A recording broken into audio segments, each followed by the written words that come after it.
What's up, everybody? Gray here. How is everybody doing out there today? It's another beautiful day here in Florida. I know we got a cold front moving through here, so it's a bit overcast, but a nice day for a walk per se, right? Anyways, the reason I wanted to do this video is a couple conversations that we had just recently in regards to bug out bags, get home bags, and stuff like that. And there's a lot of things that people forget to put in those bags.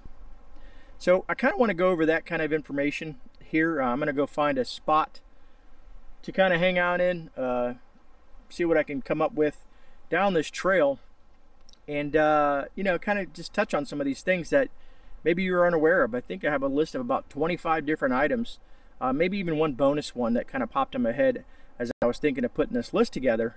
So stay tuned and we'll get into it.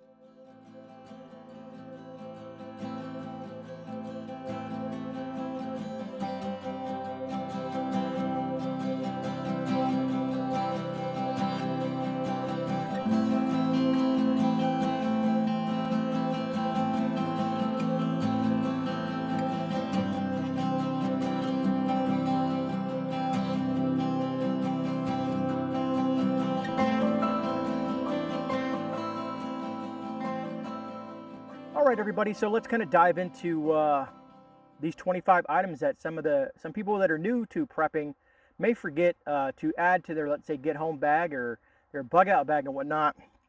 But I'm going to hydrate real quick because after this long walk, I tell you, it does get extremely hot and humid out here, so you want to stay hydrated as best as you possibly can. And like I said, water is one of those key components to survival. Anyways, my mouth was a little dry, and you know how I'll trip over my words because gray is gray, unfortunately. Anyways, let me see. So I got some notes that I wrote down here so that I don't really forget anything. It makes it easier for me to go over this list and not, dilly-dally too much. Anyways, first on the list I have is medications. What about if you're diabetic? You're someone who has heart issues, and the list goes on, right? You want to have the medications that you need, or at least a backup of medications, which I know can be hard because there's controlled substances and things out there that some doctors won't give you an extra supply of. Some people will take they'll take some of the extras that they have and put them in their thing, or look at for medicinal remedies as well. Out here there's all kinds of different remedies for all kinds of different things. But medications, you know what I mean? If you have them and you have some ones you can spare, you might want to put those in your bug out bag. But don't forget to do some rotation with that because, some medications will go bad over time or become less effective. Moving on to number 2 is legal documents and IDs. Some people, you carry a wallet, so you don't really think of it. But what about if you have a deed to your house or deed to your property, titles to your vehicles or tractors or whatever it may be. Things like that, passports, all that fun stuff. Some people will, forget those and just kind of keep them in a safe. If you can make photocopies or duplicates of this stuff as well, that might help. So, because you're always worried about weight when it comes to these get home bags or bug out bags. And I kind of put both of them in there. This bag behind me is an EDC bag, which is what I carry every day. And like I said, I don't know if I've told you guys, but my get home bag is roughly about 35 pounds. My full on bug out bag is probably about 45 pounds. And that's pushing it, folks. And everybody has their preference on the weight thing, but when you put something together, you want to weigh it and you want to walk around with it, even if you're walking around in your backyard for 15-20 minutes, and see how that feels on you, because just imagine walking miles along with gear on you and whatnot. Anyways, I'm getting off topic. Moving on to is photos of family members. Maybe you have some physical copies. Maybe laminate these things so they can be waterproof or whatnot. Some people will put them digitized on a flash drive. But sometimes it's nice to have at least one photo, maybe your family, your wife, your kids, or whatnot. And something that you can look at when times are tough, or you can share with other family members, or if someone's lost, you can show it to someone. So maybe that might be an option as well to have in your bug out bag. Cash. a lot of people don't think cash, be it if you're going to bring, let's say mercury dimes, silver dimes, because cash is useless at one point or another, but not, that's in a full-on SHTF scenario, right? Now, that being said, is small bills, ones, fives, tens, 20s, however you want to look at it. You might want to stock up, to me, at least $100 in small bills in your bug out bag. And if you can, like I said, if you have some constitutional silver, like some mercury dimes or some silver quarters and things like that, you never know, they can become handy in a tradable situation for some sort of monetary exchange. Moving on to, let me see, what do I got here? I'm not going to number these. I'm just going to go over them. You guys can count them if you'd like. I have extra batteries or a solar charger. Think about it. You got your lights. You have I guess I don't want to pull it out the bag, but anyways, you have your lights, your headlamps, anything like that. They take batteries. Be it if it's regular standard batteries like AAA's, AA's, CR123s, 18650s, whatever the case may be. Have extras. Make sure they're charged. Rotate them. Things like that. Also, if you have a portable solar charger like a solar brick or just a brick in general, have something to be able to recharge those things, because just imagine how important a flashlight may be, or let's say your phone, right? And we're going to get into this whole phone thing here in a second. As you can see, I'm using it here, so they can come in handy, right? What else do I got? Toilet paper and wipes. Think about, wipes work really, really great if you're trying to take a backwoods shower per se. Wipe yourself down, clean yourself up. Of course, toilet paper if you want to, clean the bum and whatnot. I think right here in the front pocket, I could probably reach in here. Let me feel around in here. No, it's not in there. That's my compass. I know I have something in here that's kind of funny. Anyways, the little toilet tabs is what I carry. And I really want to grab them out, but it is what it is. I've showed you guys on live streams. I feel that you guys don't need to see the little toilet tabs. I keep a tube of them on me at all times, because you never know out here, I just don't want to grab a leaf and just go at it or whatnot. And like I said, wipes. The other one is bug spray. Here in Florida, must have. And I'm assuming in other places too. Just think about the mosquitoes and ticks and all kinds of other stuff like that. Any other bugs that you think that you can be resilient to? Some people can use natural things for bug sprays. If you look in your area, and if you have the right books and you know what to look for natural bug repellent, like smoke. Some people will use smoke and stuff like that. But it's nice to have some bug spray. If you have some DEET, you don't want to use 100% DEET on you. Maybe spray it on your bag or maybe on your hat or whatever, something that you don't care too much about, because 100% DEET can be very potent. You really don't want to put that stuff on your skin. What else do I got in here? I got two-way radios. Sometimes you guys will see me with the radio on my pack. I use that to listen to the weather. Also, sometimes I can scan and see if there's anybody else in the area and can pick up communications if they're not on a CTSS band, which is more of a secured band. I can still listen in and whatnot. But two-way radios are great. Just because if cell phone towers are down, phones are down, any other means of communication down, that radio might come in handy. At least if you're out in the woods with you and your family, if you guys are going, let's say someone's going to go hunting or someone's just going to go scout out some water or something like that, ways of having that communication. So having two-way radios is key. Again, it comes with the whole battery situation. You want to have those charged, because it's a necessity. To me, communications is huge in any survival situation. Let's say even if you get hit by a hurricane or whatnot, and you're in a shelter. And let's say, dad is out somewhere, looking at getting some MREs or whatever the case may be. You guys can still keep some sort of communication. So it's just not just if you're stuck out in the woods or whatnot. So they can come in handy. Even if you're traveling in two different cars and you guys are heading out or you're bugging out to some location, you can still keep some sort of form of communication. Be it CB, but two-way radios, it's really easy. Most of them are cheap. You get the FRS, GMRS, things like that. I have in here zip ties. Now, there's two purposes why I have zip ties in here. Zip ties can come in handy for many different things, depending on the size of the zip ties that you choose. I like to have a multi-faceted, not to say multifaceted, but anyways, a multi-array of different sized zip ties, because you can use those to tie down damn near anything. And if you have the bigger ones, of course, you can subdue someone who might be trying to harm on you or your family, and you can use those to secure that person. One of my favorites here. Because some of you guys know I wear glasses. I don't wear them too often. They're more for long distance when I'm trying to watch something. I can't close. It's just anyways. But spare glasses or contacts. If you have contacts or glasses, some people don't. When you go to the eye doctor, sometimes they offer those deals where you can get a second pair free. So why not stick that additional pair in your bug out bag or get home bag or wherever, so that you can have them as in case something happens to you while you're out in the woods and you don't want to lose those glasses, specifically if you depend on those things, you know? Anyway, sorry, a little hiccup there. I reached for my water and anyways, I'm not going to get into it. Things happen while you're doing recording in the middle of the woods. Well, where did I leave off at? Spare glasses and contacts. All right, so moving on to the next one. Spare socks. Always have a pair of spare socks. What if these socks get wet, you know, that you're wearing? You know what I mean? Especially if you're in a cold environment or even a hot environment. I mean, you've heard the stories about trench foot. I just ask some of the folks out there that, you know, that might experienced this or been in war or something like that, or who have been in the military. Spare socks are huge. Maybe you want to have a thin layer of socks, you know what I mean, as an inner and an outer, like a wool sock, depending on your situation and where you're at. You always have to assess, you know, because I'm in Florida, you might be in Canada or British Columbia or Wisconsin or Alaska, wherever you might be. You have to assess what is going to be prevalent to you when you pack these bags, because here in Florida, I'm going to do things different than someone in Alaska does. But spare socks. Now this one, some people will agree and disagree, but a whistle. Now I would prefer to wear a whistle around my neck just because it's readily accessible.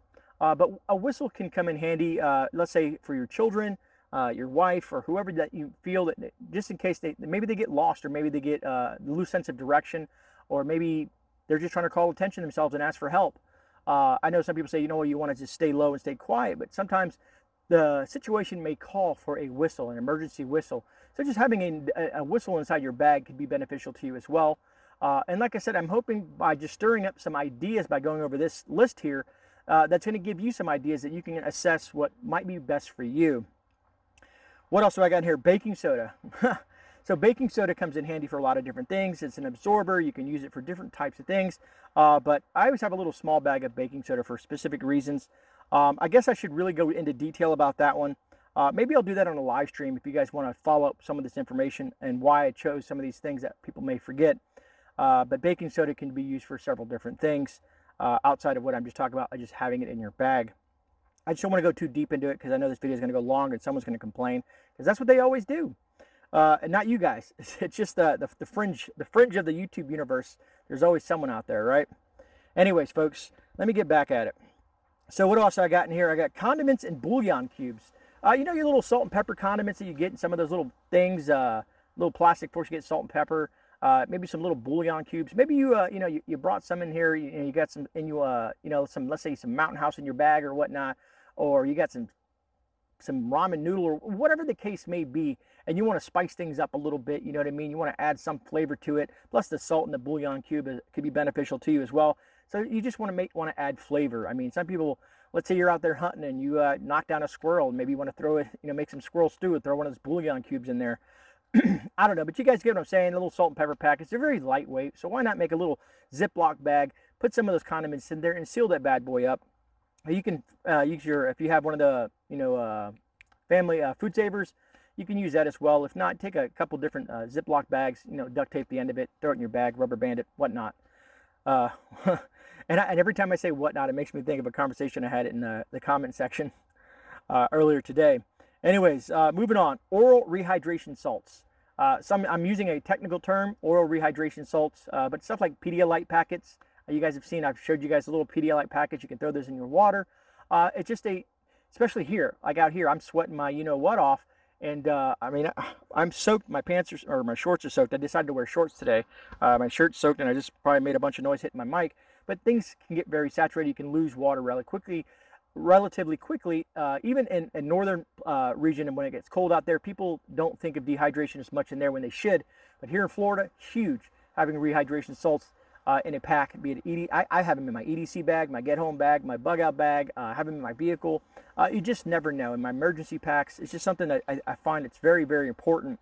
Some people that just might not really think of that as well.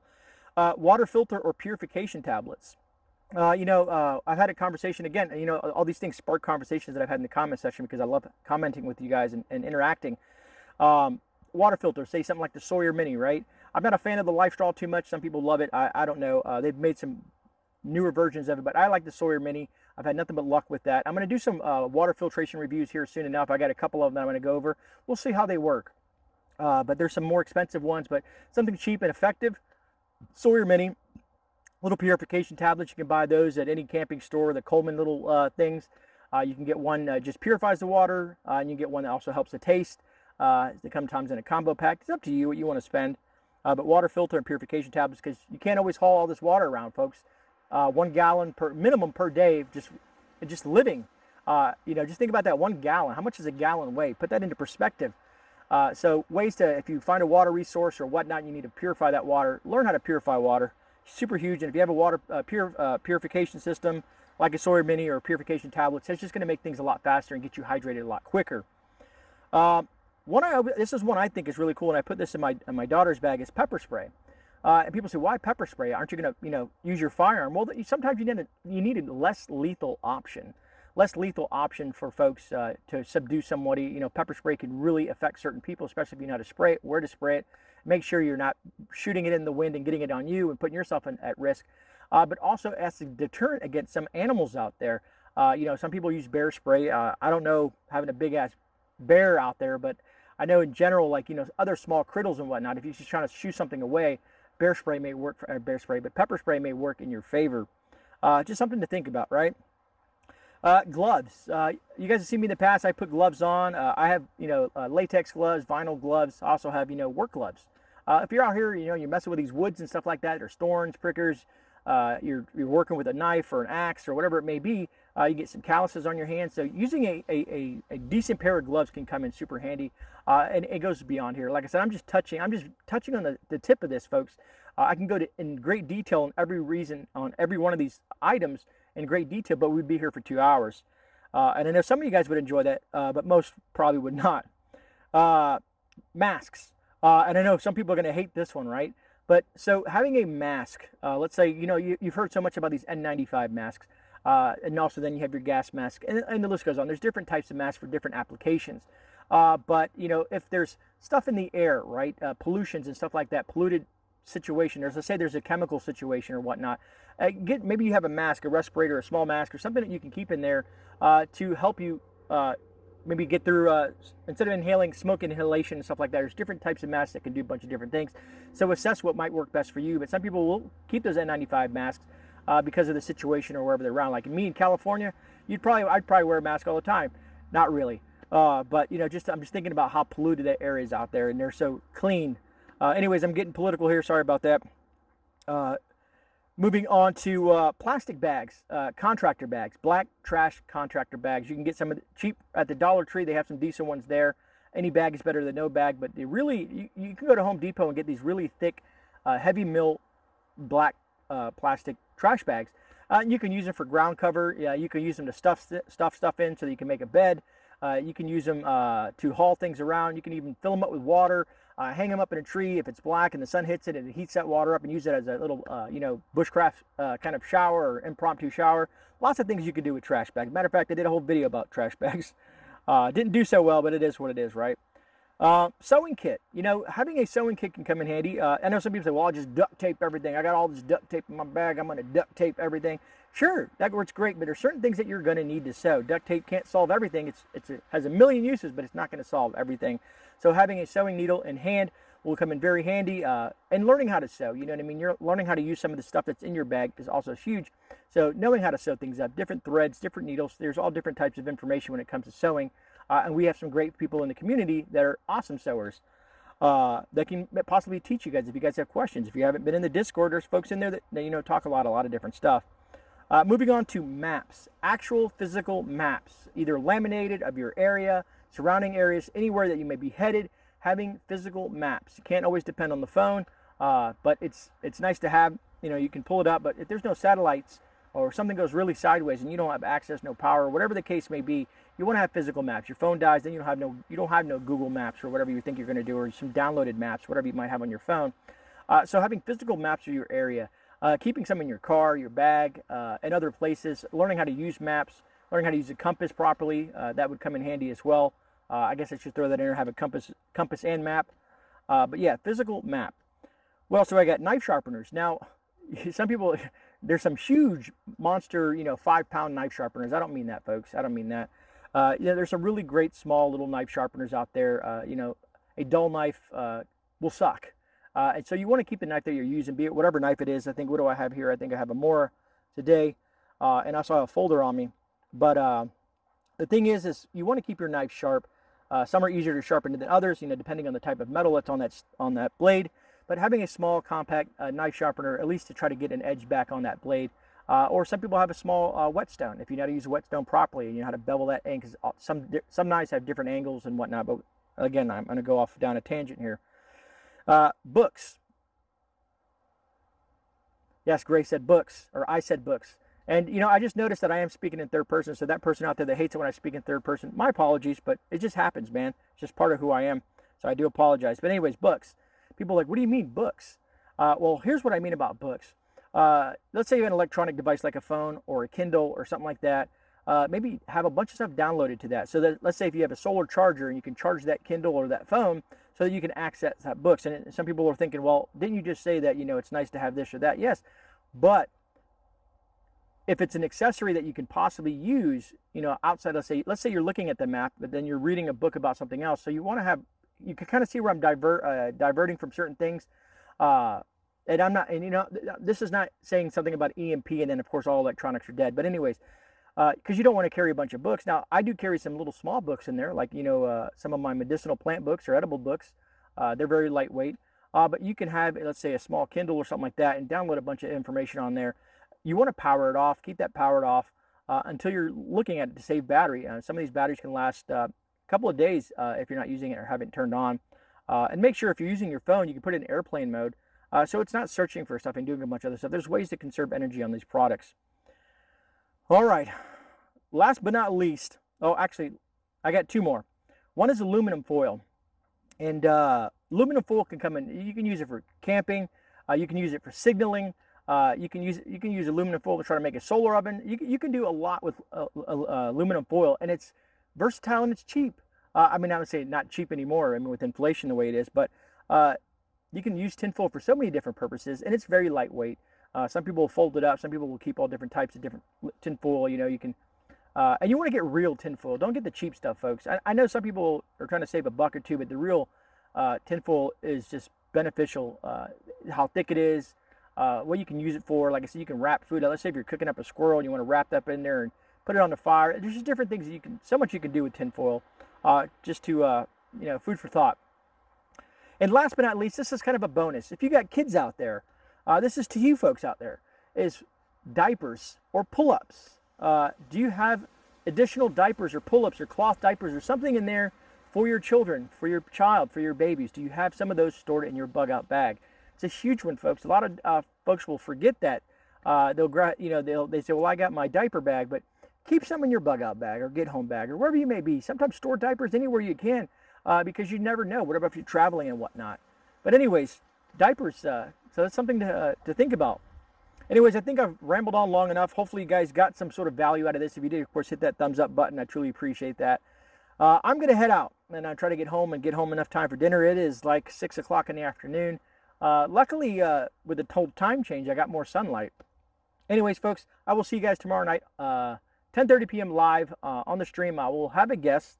The channel is Inside Russia, and we're going to get a perspective of what life is like in Russia. From a citizen that lives there, who's lived in the United States and lived in Russia. He's currently living in Russia. He's going to give us an inside look at what's going on over there. So stay tuned. I'll see you guys tomorrow night. Stay safe. God bless. This is Gray, and I'm out.